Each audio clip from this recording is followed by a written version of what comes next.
Hello everyone, I'm ExtraCheesy87 and this is Let's Play Persona 4 Arena Part 21. In the previous video we continued with Mitsuru's storyline. We've made it into TV world, we fought our first two opponents, and now we're going to continue onward. I don't know if we might, we probably won't quite reach the end, but we'll get close to the end of our storyline for the time being. Assuming it's like all the others where it, stops before you can get to the end of them. I mentioned my name on purpose. He reacted as strongly to the name Kirijo as I thought he would. I still don't know anything for certain, but I'm increasingly sure that the General Teddy is related to the circumstances surrounding Labris. At first, I thought I'd stumbled into an irrelevant side incident, but evidently not. We were meant to come here. Just then, the young man behind me slowly gets to his feet. Ow! Ah, you're awake. It seems now that the battle is settled, the interference causing us both to seem odd vanished. Hanamura cringes away, frightened. Oh no. Oh no, poor Yosuke. What was said to you? I can't help but shrug. My. Amagi reacted the same way. Were the things that the illusory me said that harsh? Probably. Oh, you bet. What? Illusory? And did you just say Amagi? You meant Yukiko? Yes, before I came here. I was forced to fight her, quite against my will. Yeah, technically they met many years ago in a non-canon event in Persona 3 Portable. I explained the situation to him. I also add that she shared information with me on last year's case. That should help prove that I did encounter Amagi. Actually, I don't know if Mitsuru's there for that scene, but I know there's that, like, side scene that can happen if you do the female protagonist in Persona 3 Portable, where you go to Inaba for like a day, which is like a nice little fun reference. Just in the off chance, ask Hanamura about Labris, but he seems not to even know the name. Once we finish speaking, he stands up and places his hand in the air as if touching something. Only the winner can move on, huh? I'm the only one who can feel this invisible wall thing, so I guess it's true. I'm glad you understand. I was worried you'd doubt me since I'm a complete stranger. Well, you didn't seem like someone who'd try and trick me. I mean, what's the point? I've lost now, so I can't go anywhere. Indeed. You're very pragmatic. The young man waves away my compliment. Nah, after what I went through last year, I just got used to coming smack up against insane stuff in this world.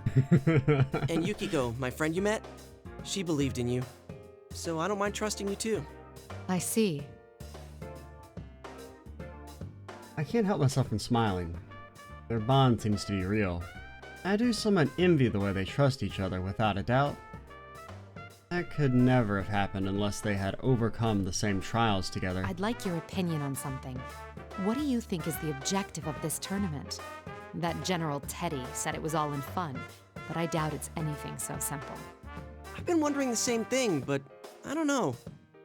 But it might not just be Teddy behind it. I met this weird girl earlier. A weird girl? She was about my age, and she said she was the student council president. It was like she had no idea that she was inside the TV world. That doesn't seem very likely, does it?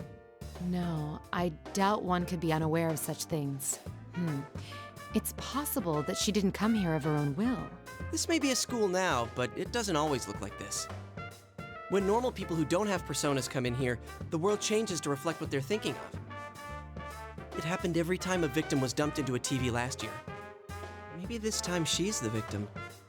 Even if she means well, she still could have a lot to do with the tournament. Girl, huh? Judging from the state of affairs, I'm beginning to think that the girl in question is Labris. Since Hanamura doesn't know the details of my mission, it wouldn't occur to him that what I'm searching for is a humanoid weapon with a heart. What did this girl look like? Did anything about her stand out? Her big red eyes. Huh? No, not really. She wore the same uniform as the rest of us. A uniform? Considering how Aigus looks, it's possible that Labris' appearance is quite close to human. But what does it mean that she's completely able to pass as a human? Even Aigus has to wear clothes that cover her entire body in order for her to walk around town. Yet Labris even wears the same uniform as them. Chalk it up to another unsolved mystery, I suppose. But after talking with Hanamura, it does feel like I'm starting to understand the bigger picture I here. see. Thank you. I'm getting a clearer picture of what's going on. I'm sorry, but I can't stay and chat. I should be leaving now. Oh, wait a sec. Can I ask you a favor? Can I have your autograph? Can you look after my other friends too? Yeah, that Sucks, too. but I can't get to them from here. That Teddy's really not a bad guy either. Sure, he eats my ice cream without asking and stuff, but I mean, you know, I guess we don't have to execute him for that crime. he's not the type of guy who'd get off on watching people hurt each other. There's gotta be some other explanation. Don't worry. I was already thinking along similar lines. Also, Yosuke, I don't like the idea of you knowing what Teddy gets off to. What we saw was an illusion. It may be that they're faced with the same situation. I'll save everyone who's been dragged into this, including your friends, and this student council president. Thanks. Just hurry before someone else dies in here. Ixnay on the Aine. Hanamura's expression, which had previously been bright, albeit desperate, darkens noticeably. From all I've heard, last year's Shadow incident revolved around serial murders. It may be that he lost someone as well. To fight so desperately but lack the power to make a difference, being forcibly parted from loved ones. I understand that pain all too well. I must sound pretty lame losing the fight and then making a lot of demands. Not so. Your concern for your friends in a situation like this. C'est magnifique. What? I sensed it when speaking to Amagi too, but you all seem to have very strong wills. I promise to do what I can to help. The emotion he seems to view as a weakness are actually a strength. I'm sure that with a little more experience, he'll come to realize that too. He'll see how difficult it is to hold on to that will, and how valuable it is to have friends he can share it with. Since I am the one who will be moving on, I'm responsible for the duties he entrusted to me. As if sensing my determination, Hanamura's expression turns serious, and he nods.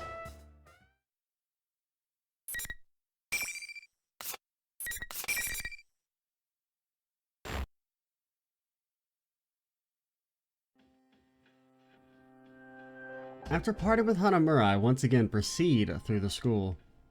The invisible— it's just so weird to hear them referred to by their last names exclusively. The invisible walls continue to bar my path. Undoubtedly, the enemy is leading me exactly where he wants me. Is there no end to this? The rules of the P1 Grand Prix are powerfully enforced. I tried to see if I could destroy one of these walls, but it doesn't seem as though I can. Even if I use all my strength, but even if I do, I'll be locked into a fight if I happen to run into anyone. Either way, it didn't seem worth the trouble. I stray from the suggested route on purpose and open up one of the classroom doors. I sense no enemies. And yet it doesn't look likely that I'll run into my next opponent here either. Should be safe. Once again, I link my communicator with my persona. This time, unlike before, my senses cleanly and smoothly spread outward. I sense two familiar signals. Akihiko and Aigis. They both seem to be okay. First, I focus my senses to contact Aigis, who's closer Can by. you hear me, Aigis?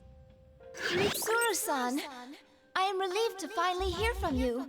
Is Akihiko-san with you? No, he's in the meat dimension right now. No, we were separated, but I've confirmed his safety.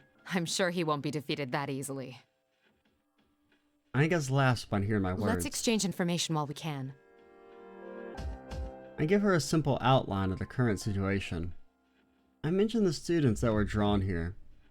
My suspicions that this Grand Prix mastermind is almost certainly related to Labris, and what I've heard of a girl whom I'm assuming to be I Labris. saw that girl a moment ago, though I lost sight of her when the invisible walls blocked my path. I've been told she looks more human than you. Is that possible? Not only that, she was almost indistinguishable from a normal person. I couldn't believe it either, yet I definitely sensed a personality module. I don't believe there's any mistake that she is Labris. I see. There's no doubt that General Teddy has strong ties to Labris and the Kirijo group. This girl, whom we believe to be Labris, is apparently walking around unconstrained. He can set up this many walls, it should be easy for him to capture her too. Don't worry about meeting up for now. Under the present conditions, we'd only end up fighting amongst ourselves. Understood. I don't know how Labrys ties into this situation yet, but be careful.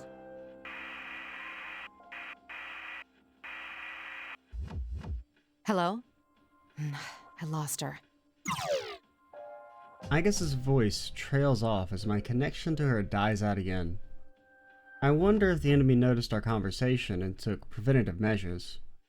Maybe you just need better coverage. Have you called your cell phone provider here recently? Though the voice I'm hearing now definitely isn't General Teddy's. Ain't there some other way? If there was, then... That's the same voice from before. Labrys, is that you? It's happening again. The voice reaches me through my persona ability, but I have the strangest sensation about it. I get the impression that the voice is seeping out of this place Why itself. are you laughing? What about this is funny? Who is she addressing? I don't want to fight him anymore! That reminds me. Hanamura said that the environments here are formed by the thoughts of those who enter this world. Could these be Labrys's innermost thoughts? Is that why everything about this place radiates her feelings? What do you think we are? For a moment, I experienced not just a voice, but a powerful wave of emotions. They bombard me through my persona senses. A strong sadness, confusion, despair. I can't help but fall to my knees, though nothing is assaulting me directly. How can I describe this weight? One possible explanation crosses my mind. She's not addressing anyone. These are her memories. I see. So that's what's going on. Think back to what General Teddy said, that making people suffer is fun. I dismissed it as barbaric desire not worth thinking about too deeply. But in truth, what kind of horrors would someone have to go through to emerge with such a stunted perspective? I'm finally beginning to see the relationship between this tournament and Labrys. In any case, I must proceed on to learn anything. I redouble my resolve and begin walking again. Then I knock over my water bottle because I'm not coordinated. I didn't actually knock it over, but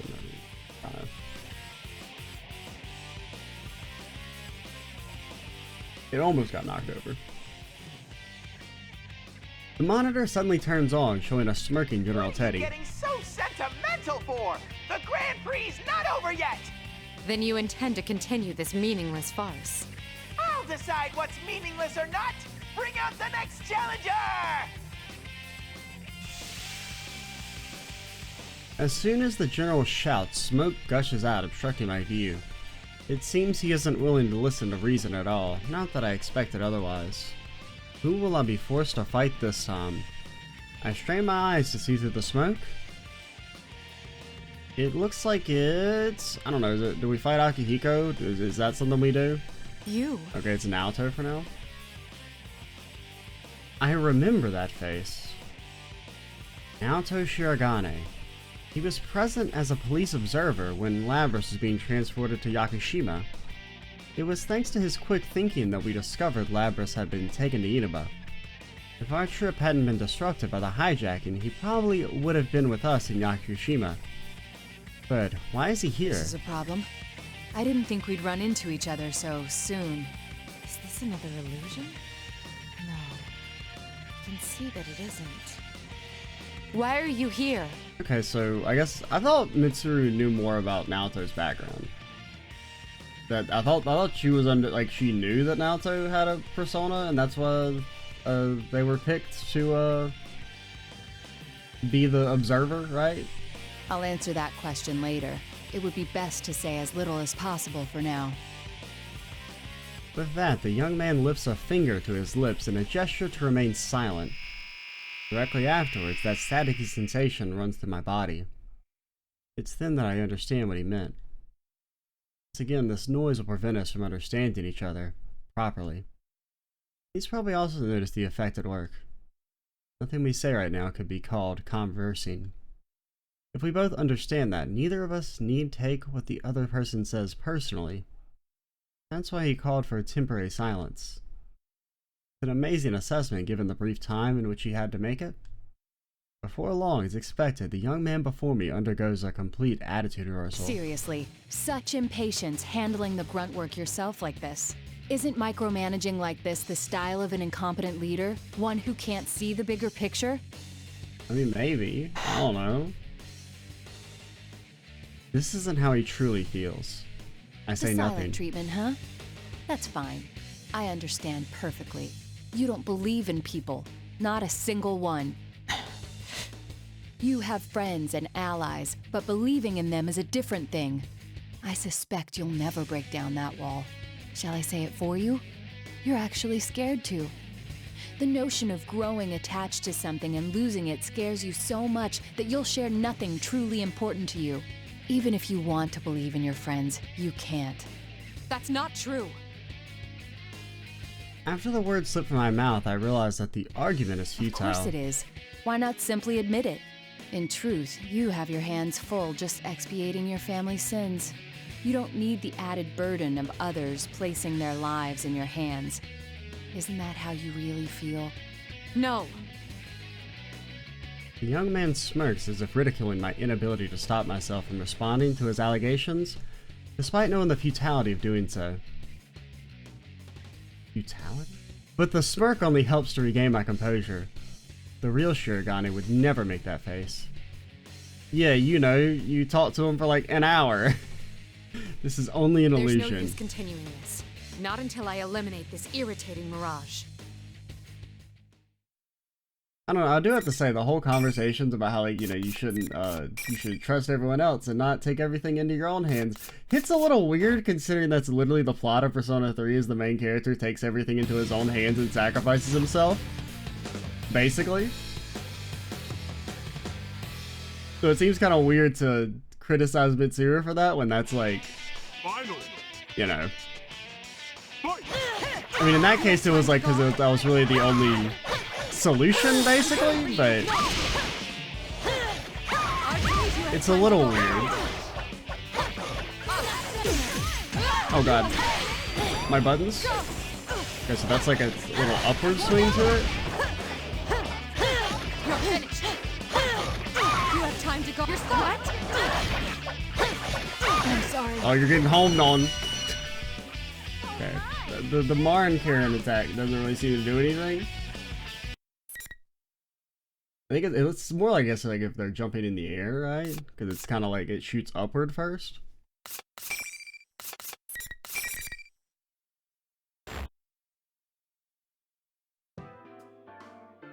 I turn towards the monitor in the assumption that General Teddy will appear to mock us, but for some reason this time he doesn't.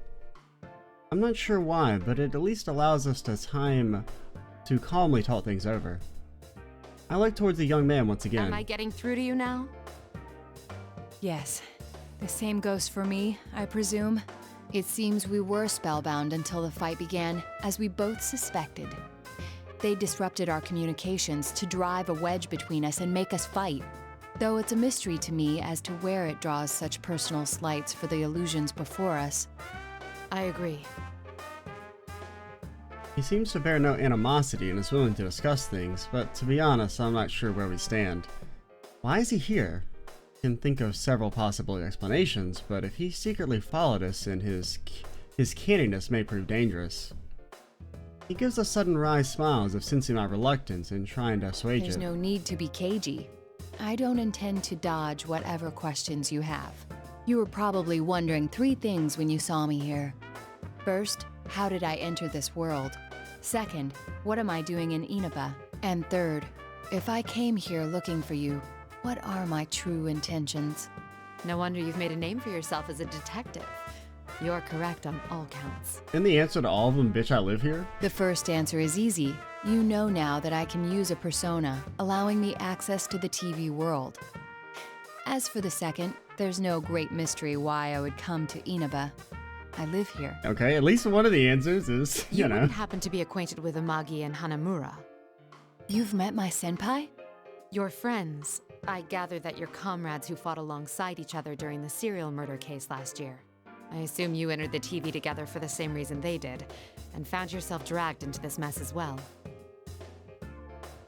Whatever doubts I may have about them, it seems they're here because we dragged them into this. I'm not very comfortable with that. So, I must apologize to you. No doubt you already know, but the object we seek has been brought to this world. It's most likely the cause of this disturbance. Whoever learned of this world's existence must have thought it would be useful in whatever they're scheming. You apologizing to me? Shirogane shrugs with a wry Are you smile. so sure you can trust me? You have no guarantee that I'm telling the truth. And there's still the answer to your third question to consider. I haven't yet told you my true motives. Fair enough. But if you're friends with Amagi and Hanamura, I feel I can trust you. Their bonds with their friends are real. Perhaps I lied about that too. But then why would you bring it up? No, you're no villain. That's what my intuition tells me. You aren't at all the person I thought you'd be. I'll take that as a compliment. His smile suggests that it was meant as one. It makes him look his age, or even younger. I can't help but smile as well. He's not exactly the hardened detective I'd imagine him to be either. The Teddy who appeared on that monitor is not our friend. He's an imposter. You have proof of this? I found the real Teddy. Our enemy can fog both our eyes and ears. It's possible they can make themselves look like someone else. I see. But I still don't know why they chose to take on Teddy's appearance. Upon hearing this, I sigh and close It my might eyes. be to make you all suffer. If they led you to believe your friend betrayed you, it would make this all the more painful. There's some truth to that, but it seems too simple a motive to warrant this elaborate of a disturbance. He's wrong. If the motive is somehow connected to Labrys's memories, what had been incomprehensible becomes completely understandable. My conclusion must have shone through on my face, and Shirogane trails off in understanding. At that moment, something came like a touch. The sensation I hadn't felt since entering this world, but I know this feeling. It's the effect of being brushed by a persona's informationable support powers. This feeling. Informational? Rise-san! Rise-san, can you hear me? Naoto-kun? So you ended up here too? The voice that echoes is much like the voice I heard over the PA system, but it seems quite different. The announcement must have been part of the culprit's tricks. This Rise's voice immediately turns quavery. So glad. Ever since this weird fake Teddy kidnapped me, I've been all alone. The others are fighting each other too. It's all right. Just calm down and tell me where you are. I think it's the announcement room. It's kind of off though. There are these invisible walls around and I can't get out. The fake Teddy was watching me until a moment ago, so I couldn't use my persona. Seems to have been under the General's close watch, limiting her chances to use her persona until now. As soon as the General stepped out for a moment, she seized the opportunity to contact Shirogane. You're in the announcement room now, yes? I'm headed straight there, so stay put. Huh? Who's that? Why can I hear your voice but not sense you? He sounds extremely confused. I had temporarily forgotten that my equipment prevents me from being detected by persona abilities, to an extent. I prepared it after facing an enemy with similar powers once before. It works by making my presence difficult to detect unless they know me well and recognize my signature. Okay, so there's a lore reason for the outfit. Yeah, that's good. I mean, the real reason is that, you know, we wanted to dress her up like that, but Shirogane senses her confusion as well and introduces me to her. His introduction is accurate yet concise. I can see he's a first-rate detective. Mitsuru Kirijo. Wait, Kirijo? Are you that Kirijo? Yes, that's correct. The CEO? Not quite. I am the founding family's... You hired me for a commercial before.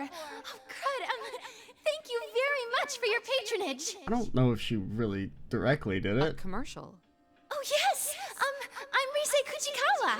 I'm a classmate of the others you met, but I'm also kind of a starlet, and, it's hard to explain. Yeah, brag about it, why don't you?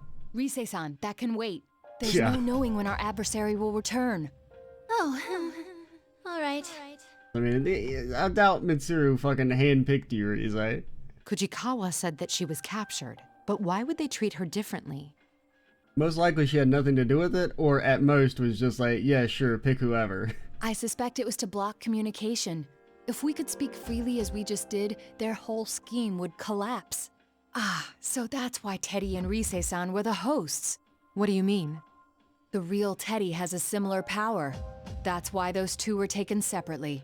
Not only that, but by acting as the two who had disappeared, the enemy thought it could portray them as traitors. Though it appears that Teddy managed to escape on his own somehow. Paper Teddy, the 1,000-year TV. How come I'm the only one fake Teddy is watching over personally? Sheesh.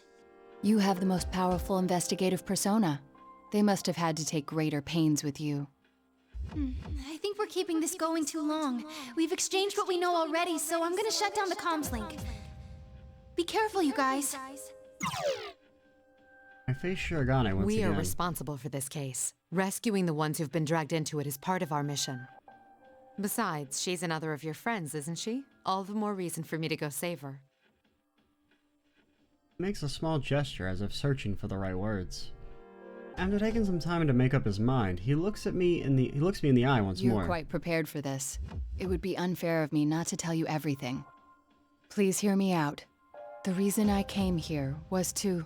And then we get interrupted. Okay. You're a real straight arrow. I cut him off intentionally. You're very proud to be a detective, no? I can see it in your eyes. You would never sell out your beloved justice. If you've done nothing to be ashamed of, that makes us even. I haven't been entirely forthright with you either. Kirijo-san. It seems I still have much to learn. Despite what I said, I can make an educated guess as to his motives. He's a persona user. That means the police selected their observer as someone with the potential. If his only task was to just watch over the transfer, there'd be no need to send a persona user, leading me to believe that he's been asked to secretly spy on me or my organization. But we have nothing to hide anymore.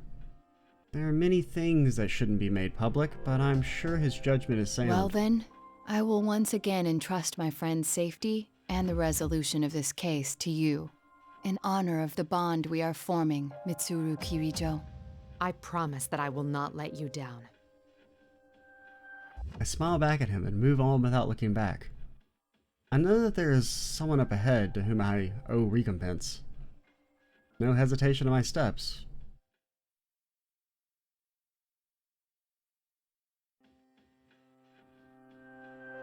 I reach the 3rd floor. After turning a corner and going on for a while, it finally comes into view. The announcement room. This is where Kujikawa is supposed to be. Are you Kirijo-san? Kirijo? As I open the door, 2 students greet me. One of them is the voice I heard through my persona, Kujikawa, I presume. The other is a girl I didn't see on the video. Hang tight, Miss President. We'll be okay now that help's arrived. Kirijo-san, this girl got dragged into this mess too. We have to help her before that general comes back. So you're Kujikawa. Sorry, but I'll need you to step back. Huh? Turn to face Miss We President. meet at last. Astounding. You really do look human. Okay, before we get too deep into this, I need to pause again because the air is on and it is very cold. Be right back. Alright, we're back. Basically, the air conditioning here, it doesn't have the best, like, automatic detection, so sometimes when it starts running, it will just never turn off, and then it'll get really cold. Same with the heat, where sometimes the heat will just be like, nope, we're gonna burn you alive. You're gonna die if you don't get up. You're going to perish. And then usually the way it works is that as soon as you decide to like get up and try and turn off the heat and or the air, it will then automatically decide it's time to cut itself off just to spite you. But you're not, are you, Labrys? The girl jumps at hearing this. Fujikawa still looks unsure, but I can't drag her into this. I place myself between her and Labrys. Huh? What do you mean she's not human? Isn't she a victim who got dropped inside the TV? Well, maybe. Labrys being a victim is one way to see it. But if what I've learned thus far is accurate, then the one who set up this Grand Prix is most likely... Labrys, our records show that you were loaded with special equipment. Undoubtedly a function that affects thoughts and scrambles recognition. That's why we saw and heard illusions whenever we fought. It would also explain General Teddy's appearance, and those who met you believing you to be human. Special equipment? Labrys? What are you talking about? Labrys' protests of ignorance sound as if she's in denial about something she already knows. It's tragic hearing the desperation in her voice. I'm sure the reason why you captured 2 people with analytical personas wasn't just to keep them from interfering with your designs. I came to a realization when I noticed I was the only one who sensed that noise. An analytical persona's searches clash with your ability. They dispel illusions, so you needed to confine them. You feared that if they caught you off guard and used their persona's ability, this would happen. With that, I summon my persona, Artemisia. Just as I expected, noise immediately runs across Labrys' body. It's exactly the sensation I felt before each round in the tournament. Artemisia cancels out the force scrambling our senses, and the illusion begins to wear off. Little by little, the facade fades away, and her true appearance emerges. No! What's going on? This can't be. What was your motive, Labrys? Was it revenge in the end? I can understand why you'd hold a grudge. I caught glimpses of it on my way here. But your hatred should be centered on the Kirijo group. Why drag innocent students into your vendetta? Kirijo group? No. I don't want to remember. Never again. Miss President, Kirijo-san, she seems to be in a lot of pain. I don't know exactly what's going on here, but you can't push her any further. That moment, Labrys grabs the equipment on her back that I had mistaken for wings. It suddenly separates and transforms into a giant battle axe that's larger than she is. Miss President? Get back! Hurry!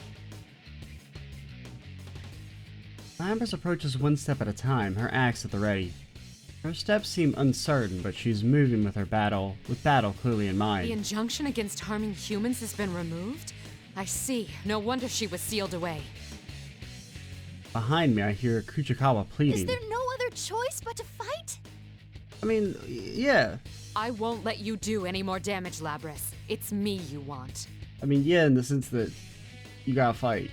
Because, I mean, you don't have to kill her, but you gotta fight. Shut up! Shut up! I ain't like that! Alright, so wait, do we fight, or...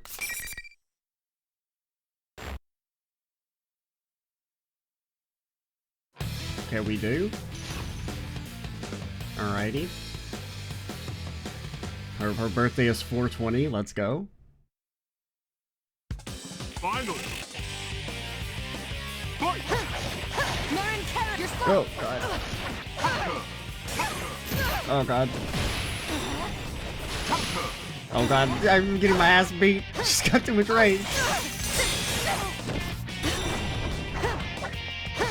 You have time. Oh, God. You're finished. Maybe shouldn't have just jumped into it like that. One escape.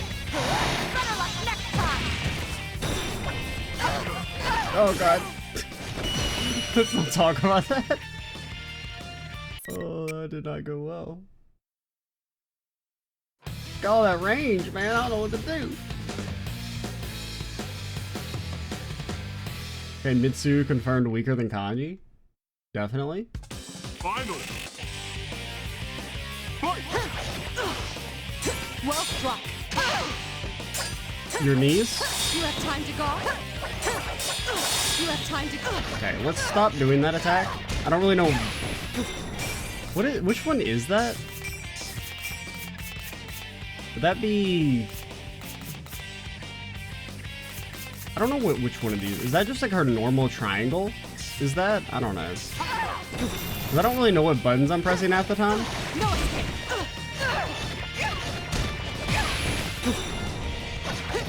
You have time to go. You're slow. Oh,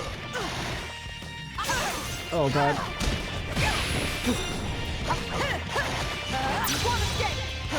Better luck next time. Marin Karen. You've been charmed? I don't know what that does, but it went off. It didn't really do anything, but...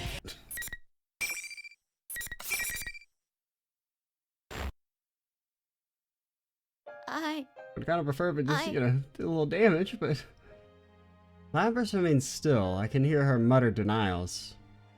You didn't use a persona, but it's possible that her mental instability prevented her from doing so. I did kind of wonder, I guess, I was wondering how that was going to play out, because if she didn't, like, activate her persona like she did for the kanji fight? Or, like, actually, now I think, I'm pretty sure she did, right? Because she had a different subtitle, something about a bull or something? I can't remember. It might have been a blessing in disguise. I don't intend to turn a blind eye to the sins committed against you. That is why I must bring you back. Labyrinth is the mastermind. Not only of this tournament, but maybe of the entire incident. What if Labrys wasn't stolen, but instead escaped? Considering her powers, is it possible she'd eluded the ordinary human hijackers? No knowing when Labrys regained her consciousness inside her cage. What if she hadn't awakened on opening it? What if she was already conscious inside there? I never thought of that. I mean, it feels like it's missing, you know, some stuff. Like, how did she know to get into the TV? She had been sealed for roughly 13 years. More than enough time to formulate a plan. If that was indeed the case, it'd make more sense for this to be a plan devised by Labrys, rather than an unknown party suddenly stealing her away. I can't imagine how much resentment such a small, artificial body could hold. A tragic mastermind, huh? Huh? Mastermind? You got it wrong, Kirijo-san! That girl's not... Yujikawa calls out from behind me. But just as she does, I feel an imminent threat rushing towards my back. What? I turn around in surprise. It can't be. Looks like you've saved me some time while I was out running errands. You're... General Teddy gives an evil smirk. An extremely powerful version of the noise, far worse than before, is everywhere around us. Fujikawa squats down while covering both her ears. It's all I can do to keep from falling to my own knees. What's going on? This is Labrys' interference pattern. Mm-hmm. That's right. As thanks for cornering the real one, I'll show you something.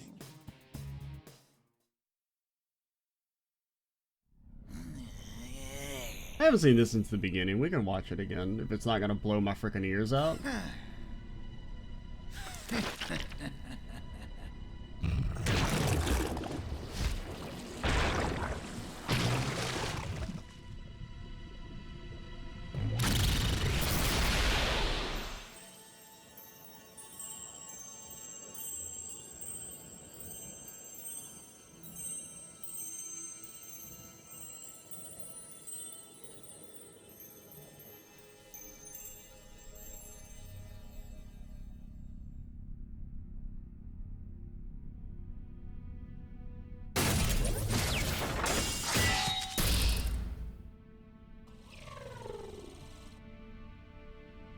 I don't have anything to say if I'm being honest, though.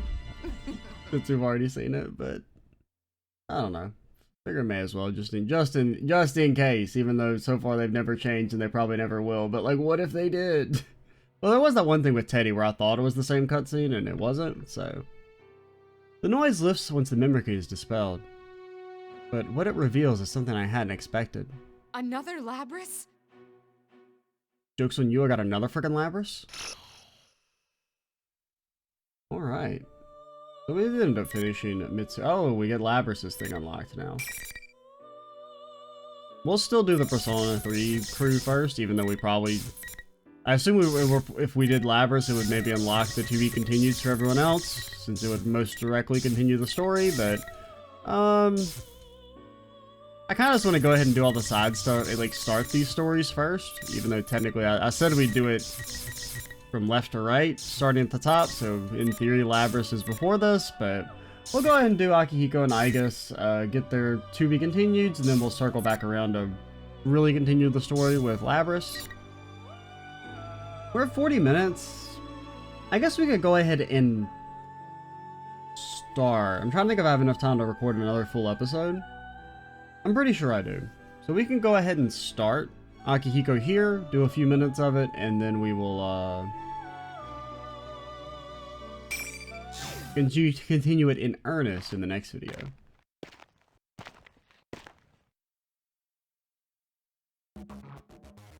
I'm a long way from home. Ever since I left Japan, I've been constantly searching for places to test my strength. Before I knew it, I'd wound up on the ass end of the globe. It doesn't really look like... It doesn't really look like the South Pole. I was walking around a dark alley, a dry wind blows. I can see people inside the music, man. I can see people inside the building, so I don't sense any life here. Just because it's quiet doesn't mean that it's anything close to safe, though. Just shows that not everywhere in the world is affluent. Sense a hostile presence from somewhere. Glance around and see two thugs smirking at me with narrowed eyes.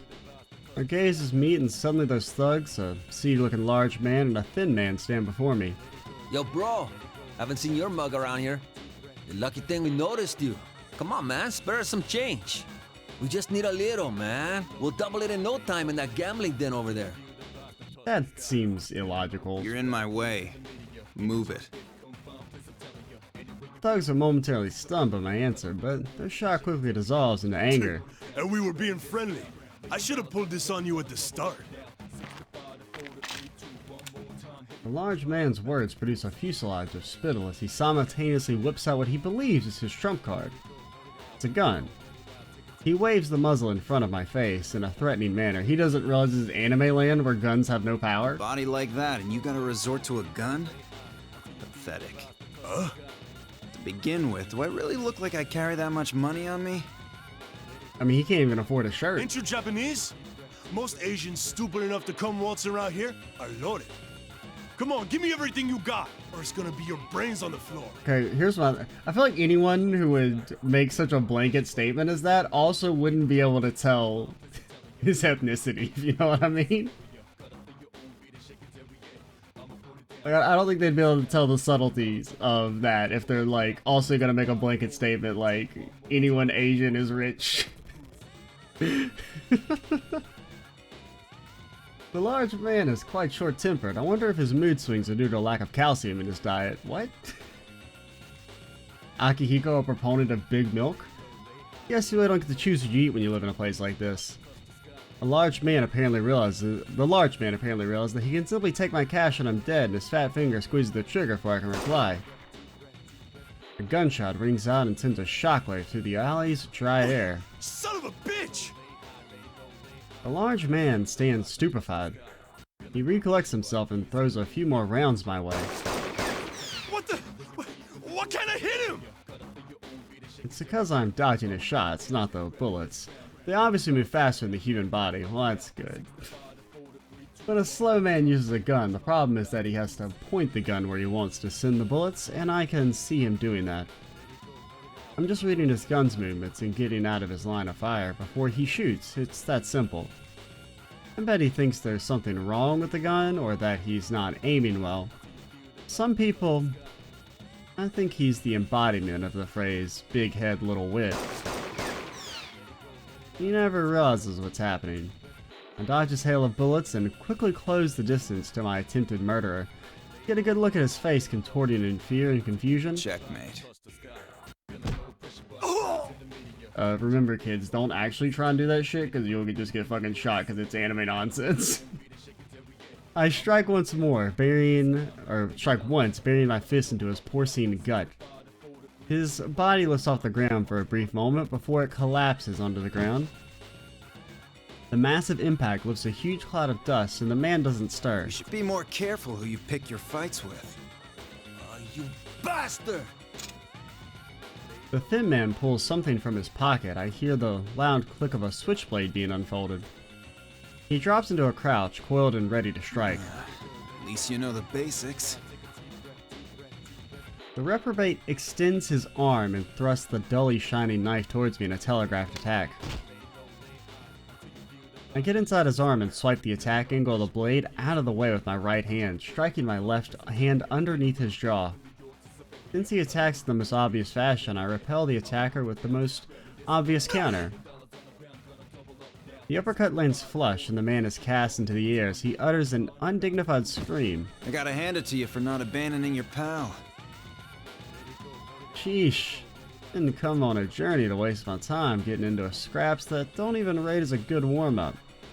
Although honestly, pretty much all that I had encountered so far in my training was a continuous morass of tedious quarrels.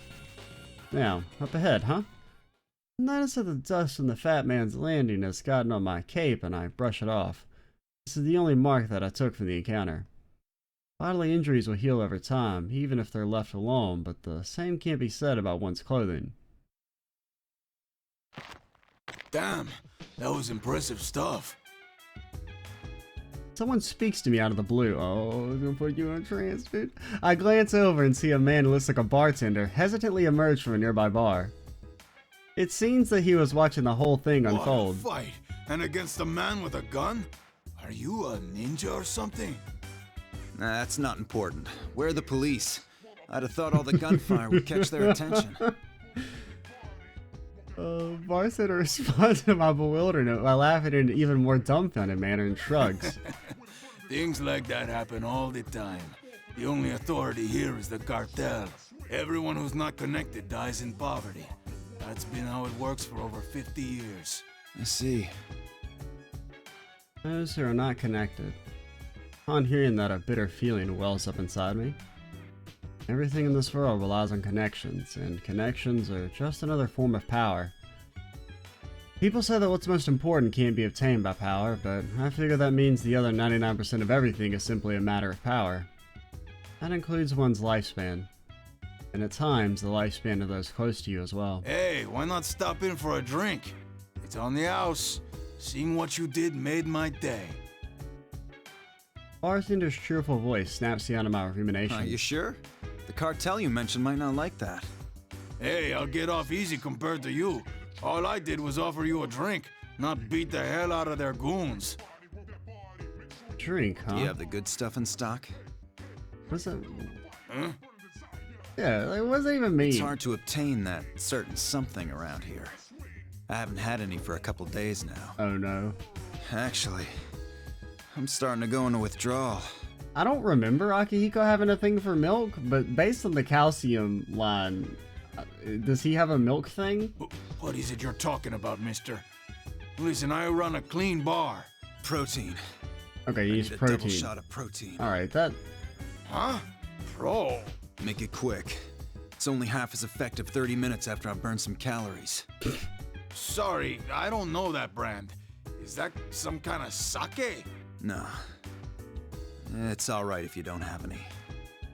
Akihiko, please don't eat the people you just beat up for protein. Sheesh, what am I thinking? Never know unless you try, but it was pretty stupid of me to expect that a bartender in a dive bar like this would have a protein drink. Shake my head and collect myself. When I finally return to Japan, I'll have all the protein my muscle fibers are crying out for. Sounds great just thinking about it. I mean, it sounds like you would have done better training in the gym, Akihiko. Mountains of protein. Protein as far as the eye can see. My daydreams of what a world in infinite protein would be like are interrupted. Infinite protein. I take out my cell phone and see that I've received an email. There are 3 important things on the sub-display. First thing is the icon that tells me that international roaming service is in effect. Second is the name Kirijo. And the last thing, the word urgent. We'll find out what's so urgent next time. I'm Extra Cheesy 87. Stay tuned for the next part. And bye, guys.